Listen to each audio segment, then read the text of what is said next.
ఒకటి గుర్తుపెట్టుకోండి, ధృతి అన్న మాటకు అర్థం ఏమిటంటే నిశ్చయాత్మకమైనటువంటి బుద్ధి. ఇవాళ కష్టపడినట్టు కనపడుతోందేమో, కానీ ఇది మాత్రం శాశ్వతమైనటువంటి ఫలితాన్ని ఇచ్చి తీరుతుంది. రైతు పొలాన్ని దున్నుతున్నప్పుడు, నారుమడి వేసినప్పుడు, సస్యరక్షణ చేసినప్పుడు, పెంచి మొక్కలు పెద్ద చేసినప్పుడు, కోతలు కోసినప్పుడు చాలా కష్టపడతాడు. ఇంత కష్టపడ్డా ఆ కంకుల నుండి ధాన్యాన్ని రాల్చి గాదిలో పోసినప్పుడు దాని వంక చూసి కష్టాన్నంతటినీ మరిచిపోతాడు. కష్టం లేకుండా ఫలితం ఎక్కడి నుంచి వస్తుందండి? ధర్మ మార్గాన్ని విడిచిపెట్టి ప్రవర్తించిన నాడు సుఖము ఉత్తర క్షణం కనబడుతుంది. మీరు ఈ మాట బాగా పట్టుకోవాలి. నేను చాలా చాలా గంభీరమైన మాట మాట్లాడుతున్నాను. ధర్మాన్ని విడిచిపెట్టేశారనుకోండి, ఉత్తర క్షణంలో ఒక సుఖాన్ని పొందవచ్చు. ఏం ధర్మమయా, ఆయన అలా చెప్తాడు, భారతంలో ఏదో ఉందంటాడు, ధర్మరాజు అంటాడు, అదంటాడు, ఇదంటాడు. ధర్మాన్ని వదిలిపెట్టేయి, చీకట్లో అలా ఎవరో వెడుతోంది, అమాయకురాలు, మెళ్ళో గొలుసు లాగేయి అన్నాడు అనుకోండి, అప్పటికో గొలుసు వచ్చింది. కానీ అది చూస్తున్నవాడు ఒకడు ఉన్నాడు, వాడు లెక్కలోకి తీసుకుంటాడు. నువ్వు చేసినటువంటి బంగారము యొక్క అపహరణకి, ఒక కులకాంత కళ్ళ వెంట పడినటువంటి నీటికి నువ్వు నీ వంశం బాధపడిన నాడు ఇలాంటి గొలుసులు ఒక 100 కిలోలు తెచ్చినా నిన్ను కాపాడవు. కాబట్టి నేను చెయ్యని ఈ పని. ఇవాళ నా దగ్గర డబ్బు లేకపోతే కష్టపడతాను, ఒక్క పూట అన్నం తింటా, ఒక పూట లేదా మంచినీళ్ళు తాగి పడుకుంటా, గుళ్ళో ప్రసాదం తింటా, తప్ప నేను చేయనటువంటి పని అనాలి అంటే ధర్మం మీద నమ్మకం ఉండాలి. ధర్మానుష్ఠానమునందు ఒరిపిడి ఉంటుంది. ఆ ఒరిపిడి తట్టుకున్నవాడెవడో వాడు శ్రద్ధ కలిగినవాడు. కాదు, ఈ క్షణంలో నాకు సుఖం కావాలి, ఏది ఎలా పోతే నాకేమిటి, ధర్మంతో నాకు సంబంధం లేదనుకున్నాడు అనుకోండి, ధర్మాన్ని గాలికి వదిలేస్తే ఏదైనా అనుభవించవచ్చు.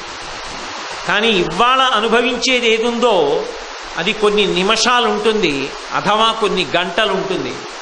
నువ్వు అధర్మాన్ని పట్టుకొని సంపాదించినది ఏదుందో దానికి ఫలితాన్ని ఈశ్వరుడు ఇచ్చినప్పుడు కోట్ల జన్మలు అనుభవించవలసి. ఎందుకు చేస్తావా పని?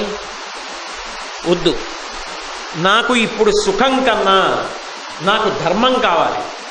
నేను శాస్త్రప్రోక్తమైనటువంటి ధర్మాన్ని పట్టుకొని దాని వలన ఒరిపిడిని పొంది కష్టాన్నైనా పొందుతాను, కానీ ధర్మాన్ని వదిలి సుఖాన్ని మాత్రం పొంద.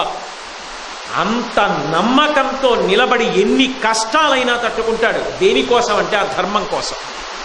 అతనికి ఆ ధర్మం మీద ఉండే నమ్మకం అది ఏం చేస్తుందో తెలుసా?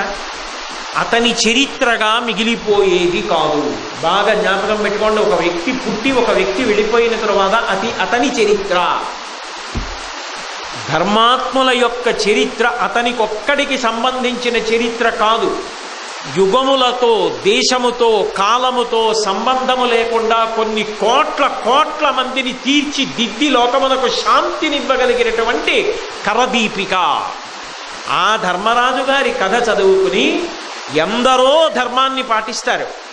ఆ ధర్మరాజు గారి కథ చదువుకుని ఎందరో శ్రద్ధ పొందుతారు. నమ్మకంతో ఇవాళ కష్టం వచ్చినా ధర్మాన్ని పట్టుకుంటాను తప్ప నేను అధర్మం జోలికి వెళ్ళను.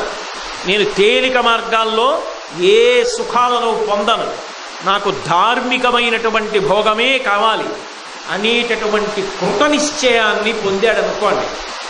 అంత కృతనిశ్చయాన్ని పొందినవాడు ఏమయ్యాడు అన్నారనుకోండి, మహా అయితే పుణ్యాలు చేసిన వాడు శరీరం వదిలిపెట్టిన తర్వాత స్వర్గానికి వెళ్ళారు. దానికి ప్రమాణం పురాణాలు, కావ్యాలు, శాస్త్రములు. ధర్మరాజు గారు శరీరంతో వెళ్ళాడు స్వర్గానికి, సశరీరుడై స్వర్గానికి వెళ్ళాడు. చాలా దృష్టాంతం.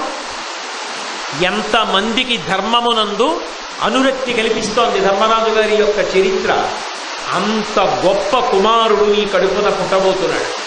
కాబట్టి ఆ పుట్టినటువంటి పిల్లవాడు ఉన్నాడే, వాడు ఎంత పరీక్షకు కూడా తట్టుకుని జీవితంలో ధర్మానుష్ఠానం చేస్తాడు. అంత గొప్ప ధర్మానుష్ఠానము చెయ్యగలిగినటువంటి వాడు, ఒరిపిడిని తట్టుకోగలిగిన వాడు, ధృతిని పొందినవాడు, ధర్మమునందు ప్రబల విశ్వాసముతో ఎన్ని కష్టాలు వచ్చినా ఈ పట్టుకున్న ధర్మం నన్ను ఒకనాడు ఉచ్ఛస్థితికి తీసుకెడుతుంది, అది నన్ను కాపాడుతుంది తప్ప ఇది వదిలిపెట్టి నేను సుఖాన్ని పొందినాది తాత్కాలికమే. శరీరముతో ఉన్నప్పుడు, శరీరము పడిపోయిన తరువాత నా చరిత్ర, ఈ మూడు కూడా సువర్ణాధ్యాయములుగా మిగిలిపోవాలి అంటే ధర్మం ఒక్కటే శరణ్యము అన్న పూనికను పొందాలి అంటే అది మాటలతో విషయం కాదు. అటువంటి తరగని ధృతి, అంత విశేషమైనటువంటి నమ్మకం, అంత శ్రద్ధ నీ కొడుకు పొందుతాడు. ఈ పిల్లవాడు పొందుతున్నాడు కాబట్టి ఈ పిల్లవాడికి మేము పేరుంచుతున్నాం అని అశరీరవాణి పెట్టింది పేరు. ధర్మమునందు ఎప్పుడూ నమ్మకము పోకుండా ఎన్ని కష్టములలో కూడా ధర్మాన్ని మాత్రమే పట్టుకుని విజయమును సాధించి కీర్తివంతమైన చరిత్రను మిగల్చుకుంటాడు కాబట్టి ఈ పిల్లవాడికి యుధిష్ఠరుడు అని పేరుంచుతున్నాం. మునులందరూ విన్నారు, ధర్మరాజు గారు విన్నాడు. అదే కదా ఆయన కోరుకున్నది, అదే కదా కుంతీదేవి కోరుకున్నది. పరమానందాన్ని పొందారు. పొంది ఆ పేరే ఉంచుతున్నాను కొడుక్కి. ఇంకింతకన్నా పాండురాజు గారికి ఆనందం ఏమిటండి? ఏ లోకంలో ఉన్నా పాండురాజు గారు ఎంత ఆనందపడుంటాడు అటువంటి కొడుకని. ఆ కొడుకు పుట్టినప్పుడు ఎంత ఆనందపడుంటాడు. చాలు, ఇంకా నా జీవితానికి కావలసింది పొందేశా, ప్రజలందరూ ఆనందపడతారు, వీడు రాజు అవుతాడా అవడా అన్న బెంగ నాకు లేదు. కురుకుల విభుడవు, వీడు రాజు అవుతాడు. కేవలం సింహాసనం కాదు, ఈ పిల్లవాడు ఎంత గొప్పవాడు అవుతాడు అంటే వీడు గుణములన్నిటికీ కూడా నిధి అవుతాడు. కాబట్టి ఇటువంటి పిల్లవాడిని కన్నందుకు నా కీర్తి నిలబడుతుంది. ఎంత సంతోషాన్నో పొందాడు. కుంతీదేవి ఎంతో సంతోషించింది, మాద్రి ఎంతో సంతోషించింది. ఆ తరువాత మళ్ళీ వేరొక కుమారుణ్ణి కూడా పొందమన్నప్పుడు బలపరాక్రమములు విశేషముగా ఉన్నవాణ్ణి కనమని అప్పుడు చెప్పాడు పాండురాజు గారు. ఎందుకని? పైన ధర్మం యొక్క రక్ష ఉంది. ఎంత బలం ఉన్నా ఒక తొందరపాటు ఉందనుకోండి, పైన ధర్మం తొందరపాటు లేకుండా దిద్దుతుంది. వీళ్ళే అన్నాడు అనుకోండి ధర్మరాజు, అన్నగారి మీద భక్తితో తండ్రితో సమానం, ఎలా ఆగిపోతాడు. మరి పాండురాజు గారి పోలిక ఆగుతాడు అన్నగారి కోసం. అన్నగారి కోసం ఆగితే వీడి బలం వల్ల లోకమునకు అపకారం ఉండదు. అందుకని ధర్మరాజు గారి వెనక విశేష బలవంతుడి కను. అప్పుడు వచ్చాడు భీముడు. తర్వాత వచ్చాడు ఇంద్రుడి యొక్క అనుగ్రహం చేత అర్జునుడు, వాయువు యొక్క అనుగ్రహం చేత భీముడు, ఇంద్రుడి యొక్క అనుగ్రహం చేత అర్జునుడు వస్తే అశ్వినీ దేవతల యొక్క అనుగ్రహం చేత మాద్రి సంతానంగా నకుల సహదేవులు వచ్చారు. నిజంగా నేను మీకు మహాభారతంలో కుంతి అన్న శీర్షికతో మాట్లాడుతున్నప్పుడు చెప్పాను, లోకంలో తన సవతికి పిల్లలు లేరు, ఇక పిల్లలు కలిగే అవకాశం లేదు. తాను ఒకప్పుడు దుర్వాసో మహర్షిని సేవించింది కాబట్టి తనకి వరం ఉంది. వరం ఉంది కాబట్టి ఇవాళ తన భర్త కోరిక తీర్చింది, తన భర్త తండ్రి అవడానికి అవకాశం ఇచ్చింది. అది మామూలుగా కాదు, ఇంతటి మహాత్ముల్ని ముగ్గురిని కనిచ్చింది. భర్త సంతోషానికి కారణమైంది. కానీ కుంతీదేవి తల్లి ఇంత కీర్తి పొంది సంతోషిస్తుంటే మాద్రి చిన్న ముఖం చేసుకుని, అయ్యో నేను ఎప్పుడు అలా చేయలేదు కదా, నాకు వరం లేదు కదా, నేను తల్లిని కాలేను కదా అని బాధపడుతుందా పడదా? అది పాండురాజు యొక్క గొప్పతనం. పాండురాజు కుంతి వలన సంతానాన్ని పొందానని మురిసిపోయి కుంతీదేవిని ఆదరించడం కాదు.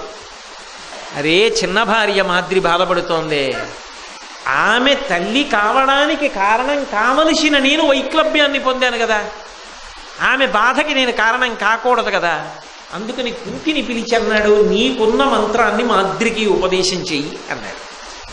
కుంతీదేవికి స్వార్థం ఉందనుకోండి, నేను ఎలా ఉపదేశం చేస్తాను? కావాలంటే మీరు తండ్రి కావాలని కోరుకున్నారు, తండ్రి అయ్యారు. ఎందుకంటే ఆమె కూడా ముగ్గురు సంతానాన్ని దాటదు. ఎందుకంటే ఆ పద్ధతిలో ముగ్గురు సంతానాన్ని ఇవ్వాలి, దాటి వెళ్ళకూడదు. అందుకని ఆమె అంగీకరించలేదు కూడా. సంస్కృత భారతాన్ని పరిశీలిస్తే కనబడుతుంది. అందుకని 4వ సంతానాన్ని పొందదావిడ. కానీ ఆమె ఎంత ఉదార చరిత అంటే సవతిని చెల్లెలిగా చూసి నాకు సంతానం కలిగింది, ఆమెకి సంతానం కలగకపోతే చిన్నబుచ్చుకోదు.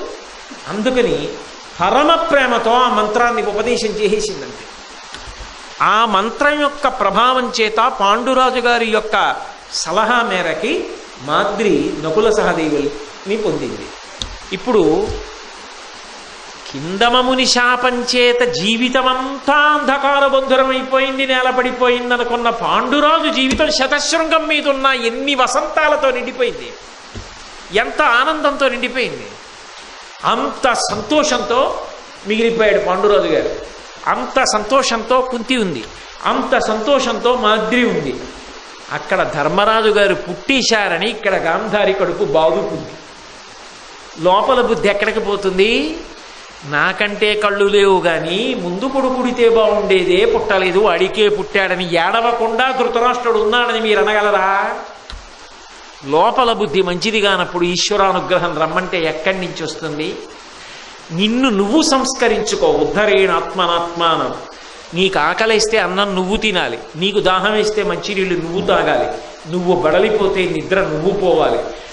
నువ్వు ఉద్ధరణ పొందాలంటే భారతం చదువుకుని నిన్ను నువ్వు బాగు చేసుకోవాలి తప్ప ముందు నా అంతరాత్మని శోధన చేసుకుని నేను నిర్మలమైనటువంటి మనసు పొందని నాడు ఈశ్వరుని యొక్క కృపకి పాత్రుడను కావాలని కోరుకున్నా పాత్రుడను కాలేదు. అందుకే ధృతరాష్ట్రుడు కాలేకపోయాడు, పాండురాజు కాగలిగాడు. ఈ భావనతో కుమిలిపోయిన వాడు పాండురాజు కాడు. మా అన్నకి సంతానం పుట్టేస్తారేమో బెంగపెట్టుకోవాలా, మనసుని ఈశ్వరుడి వైపు తిప్పాడు. అంత గొప్ప బిడ్డల్ని కన్నాడు. అందరూ సంతోషంగా ఉన్నారు.